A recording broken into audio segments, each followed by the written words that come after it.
In this video, we're going to look at an inverse type of question. Very similar process to before. We are going to draw our curve. We're going to look at one example where we do it with the table, and then we're going to focus mostly on using the calculator in StatCrunch. So birth weights are normally distributed with a mean of 109 ounces and a standard deviation of 13 ounces. Answer the following questions. So we're going to draw our curve. Whenever you see a normal type of problem, you're simply going to put in, you're going to draw your curve, you're going to put in your mean right in the middle, and then write down the standard deviation. A hospital puts an infant in the lightest 2% into the NICU. So we are looking for the bottom 2%. What is the cutoff value for putting a baby in the NICU? So it's really asking, what would be the weight that's associated to the bottom 2%? So this is an area under the curve.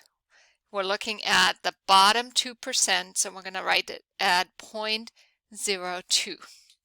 On our table, this means we're going to go over to the negative side. We're going to find 0.02 in the center of our table, or the value that's closest to it. So let's go over to our table. Look on the negative side, look at 0.02, and over here we are at 0.0197 and 0.0202, which seems to be the closest one. So 0.0202, which gives us a z-score of negative 2.05.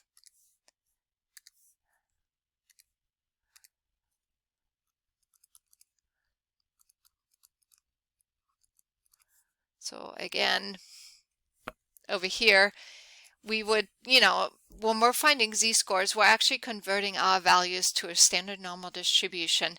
Now what we have to take is we take the z-score, we're going to plug it into our z-score formula, and then we're going to solve it for our x value. So remember how z-score is equal to x minus the mean divided by the standard deviation. So let's plug in negative 2.05. We don't know what our x is, but we know our mean is 109 and our standard deviation is 13 ounces. So when we solve this, this is, doing algebra over here. So we are going to multiply times 13 on both sides. And we end up with negative 2.05 times 13 is equal to x minus 109.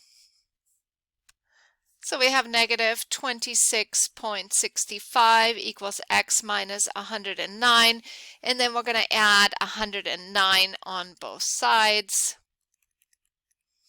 and we end up with an x value of 82.35, which seems consistent with our picture.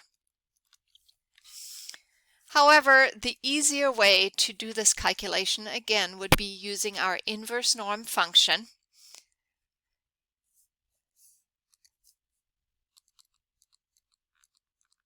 We're going to put in our area to the left, which is 0.02. We're going to put in our mean and standard deviation. And we're going to check on our answer.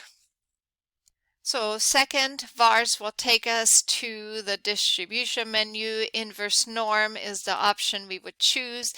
Area over here, the default is always area to the left.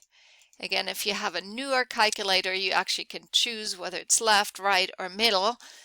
But I'm going to assume that you have one of the older versions. So we're going to just use the area to the left with a mean of 109 with 13 ounces. When we hit enter, over here, we end up with a probability of, or with a value of 82.30. So very close again. The difference is based on the rounding of our z-score.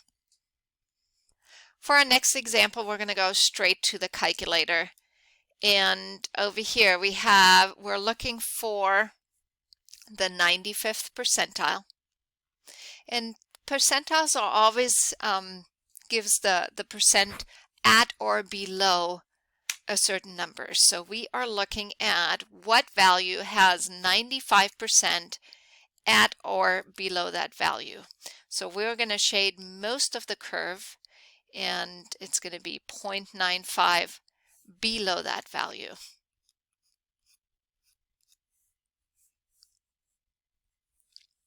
We're going to use inverse norm. Enter in the area to the left, which is 0.95, and then put in our mean and our standard deviation. So inverse norm, just like we got it before, we're going to put the area as 0.95, leaving the mean and the standard deviation how we had it before, and that gives us a value of 130.38.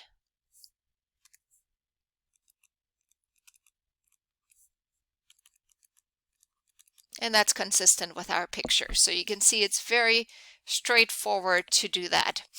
Let me show you both of these scenarios on StatCrunch as well.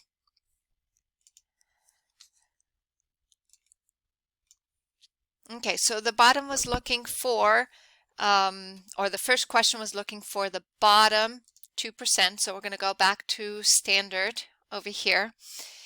We want to know the bottom, so we have to change that to a less than symbol.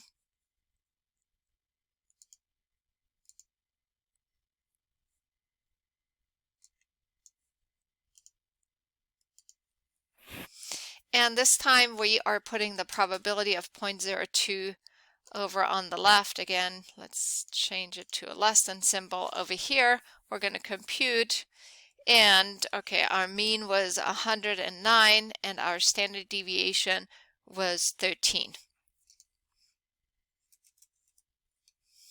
So looking for a probability of 0.02, so the left tail probability, or the area under the curve, being 2%, and that gives us a value of 82.30.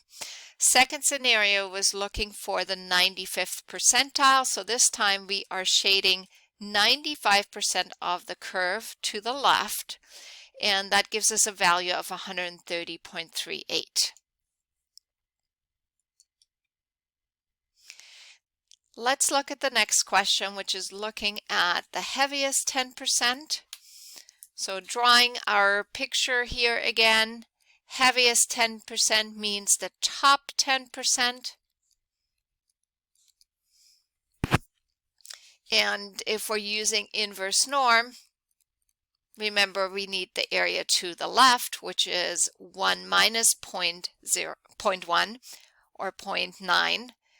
So we have area to the left of 0.9, we have a mean of 109, a standard deviation of 13, and with the inverse norm, so again, on the older calculator, you're simply going to use the area to the left. Put in everything else and hit enter, and that gives us a value of 125.66.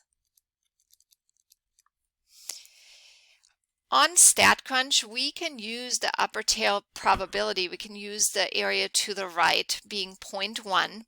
So this time we would want to have a greater than symbol. We want to have 0.1, and that gives us 125.66.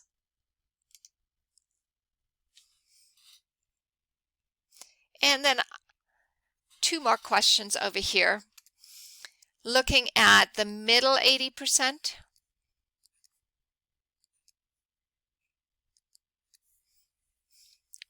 So if we're using our inverse norm function, we definitely have to split that up into the different areas. Since we have 80% in the middle, that means we have 10% in each tail. And in order to find that lower value, we would use inverse norm of 0.1. And to find the upper value, we would use inverse norm of putting both the left tail and the middle together, which gives us 0.9.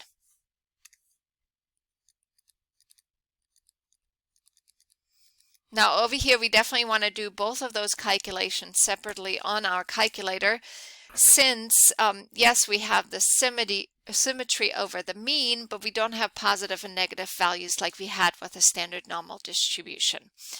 So let's calculate both of these. And so we're going to do the inverse norm of 0.1. That's going to give us the lower value of 92.34. And then we're going to do the same thing with the upper value over here using inverse norm of 0.9. And again, it would be nice to actually use that center function over here, in which case we can put 80% in the center, and it would give us both of those values in a list. So over here we have 125.66. And on StatCrunch, doing the same calculation, finding the bottom 10%. So we're going to use standard again. So the bottom 10%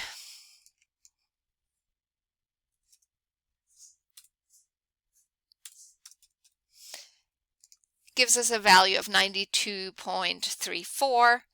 And the top, and over here we can actually do between. So if you want to put 8.8 in between those two, it's going to give us both of those values at once.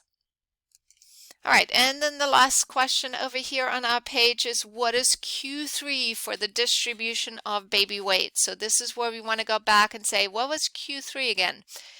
So we'll draw our curve, we put in our mean in the middle, and then we say Q3 was the third quartile, which actually is equal to the 75th percentile. Because remember, when we looked at a box plot and we had 25% in each part, we had 25% here, 25% here, 25% here, and then the upper 25%, and the third quartile was kind of where the box ended over here, which gave us 75% of our data. So we are going to draw this in over to the right. So we have 75% below shaded, and we're trying to find this value. So again, we'll use the inverse norm, finding an area of 0.75 on the left with our mean and standard deviation, and we can do the same thing on StatCrunch as well.